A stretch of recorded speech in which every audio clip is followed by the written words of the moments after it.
ጠላቶቻችን ዋና ዓላማቸው መከፋፈል ነው። በሃይማኖት፣ በዘር፣ በሆነ መልኩ የኢትዮጵያን ሕዝብ መከፋፈል የየዕለት ስራቸው። ይሄንን እያጠና እያከሸፈ ለጋራ ህልም፣ ለጋራ ትርክት፣ ለጋራ ፍላጎት ኢትዮጵያውያን እንዲቆሙ የሚያደርግ ሮቦት ቢኖረኝ በጣም መርጣለሁ። ምክንያቱም ሰዎች በሆነ ጊዜ ይሰሩታል፣ በሆነ ጊዜ ግን ይደክማሉ። ቀን ቀን ይሰራሉ፣ ማታ ማታ ይተኛሉ።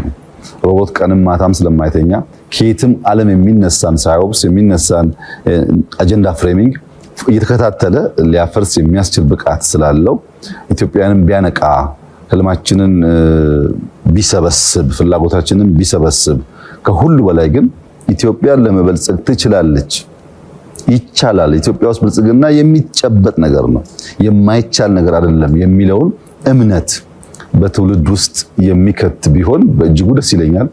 በየቀኑ ያለብን ፈተና እንችላለን፣ እንበርታ፣ እንስራ የሚለውን እሳቤ በወጣቶች አእምሮስ ማስቀመጥ ስለሆነ ይህን የሚፈጽምልኝ ሮቦት ልታመጣልኝ ከቻልክ ሙሉ ወይም ጥበብ ማናህሎሽ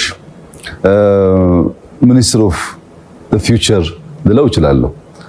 ፈጥነ ካመጣህልኝ፣ ካላመጣህልኝ ግን አንድ ሮቦት ብቻ ስለማይሆን በርከት ያሉ ሮቦቶች አገልጋይ እንጂ ተሿሚ ስለማይሆኑ እንግዲህ ጊዜው ለሚሰጠው ስምም ወሳኝ ይመስለኛል። በተለይ ግን ንቅል ምሁራን ሀገሪቱን፣ ህዝቦቿን፣ ባህሏን ከጫፍ ጫፍ በቅጡ የማያውቁ ንቅል ምሁራን ችግር በመተንተን የሌሎችን ፍላጎትና እውቀት በማሰራጨት የኛን አንድነት የሚያዳክሙበትን መንገድ የሚከላከል ማሽን ዛሬ ቢኖር ነገ እንደምሾመው እርግጠኛ ነኝ።